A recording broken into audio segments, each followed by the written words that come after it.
Embattled Police Minister Senzo Mchunu was in the hot seat, taking an oath, promising to tell the truth.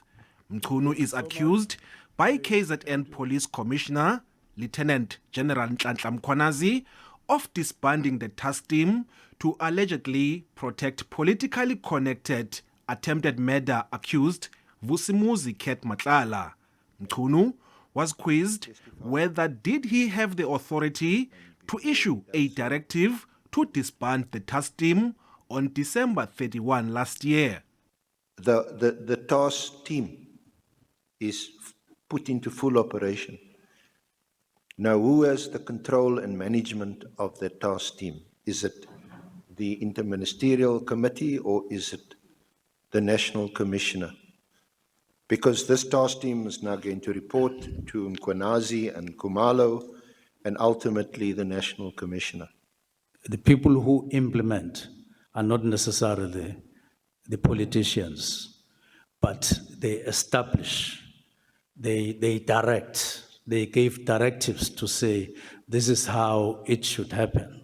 And these ones operationalize it and they become, they bring it into this, they manage it. In other words, it becomes managerial when it gets to implementation. It was put to him that the task team continued to enjoy funding from the police. The evidence leader pointed out that Mchunu's predecessor, Bheki Cele, had set up a media briefing as late as September 2023 in the presence of President Cyril Ramaphosa to report back on the successes of the task team. You don't establish a task team but on a permanent basis. If you do, it's rare. It would be peculiar, but ordinarily, a task team has a date of starting, date of ending, pool resources, you pull people back to where they belong. So this particular task team was established as such, as a task team. And this task would be evaluated from time to time. But Mchunu maintained that even if the budget for the task team was approved to operate until March 2026, the task team still needed a formal extension for its existence. As we speak, the approvals had been given for this task team to stay in operation until next year. Approvals are given in the same way it has been since 2018, 2019. So do you accept the lawfulness of the establishment of this task team? You create the political killings task team for a particular objective. You assess it in 6 months. You then sign to extend it up to 2022. And you don't do it after 2022. But all you do, you approve funding for that. And from where I sit, you don't meet the prescripts of the PFMA. And therefore, if you're called by SCOP, if I'm called by SCOP to say, how do you justify what you were funding beyond 2022, we will not have an answer.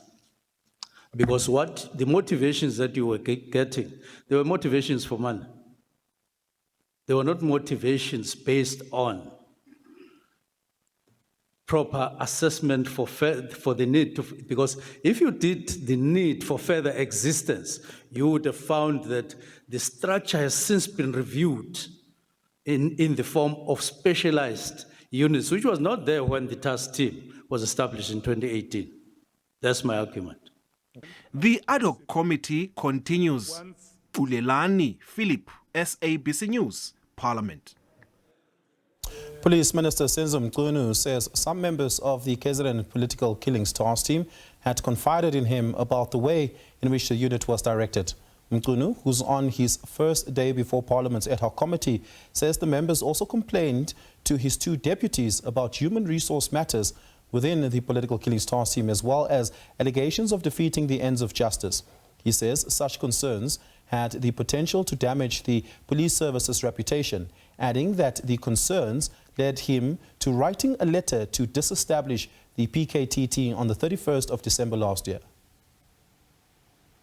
I got to interact with a lot of people. Deputy ministers also got to interact with many people. Now, others made written inputs and others didn't. The categories of people who were speaking to us are different. Maybe let me start with the one that even finally made me write on the 31st of December. A number of people who were part of the National Political Task Team sent WhatsApps to me and to the deputy ministers over a long period, shortly after we started working in SABC. Others, as I've said, would want to see me privately, confidential. And we had talks. They are of an HR nature. The practices within National Political Killings Task Team, the way they practiced HR matters or handled HR matters. Two, they are of a nature that made me feel that if these matters are not attended to expeditiously, they have potential, if not already, of damaging the reputation of SABC. At the same time, Mkhwanazi has outrightly denied any involvement with syndicates or criminals in any form, shape or level. Well, accusation is another when I'm accused, but I know I'm being investigated. But I know that at the same time, statements have been made in this comment that I'm no criminal. General Mkhwanazi knows in his conscience that I'm not a criminal, that I have nothing to do with criminal syndicates. He knows. Exactly. Now, let me go on. So it was not for criminal reasons. Now, I may as well add, the crimes that are being associated or lined up with the decision, those activities on those alleged criminals took place long before General Mkhwanazi deployed 10 people there, for whatever reason. These people were investigated and so on, and whatever happened, because the 10 members did not start from scratch on those Gauteng cases. They didn't. They were already being investigated. So it would mean police in Gauteng must then say, I intervened because they were investigating.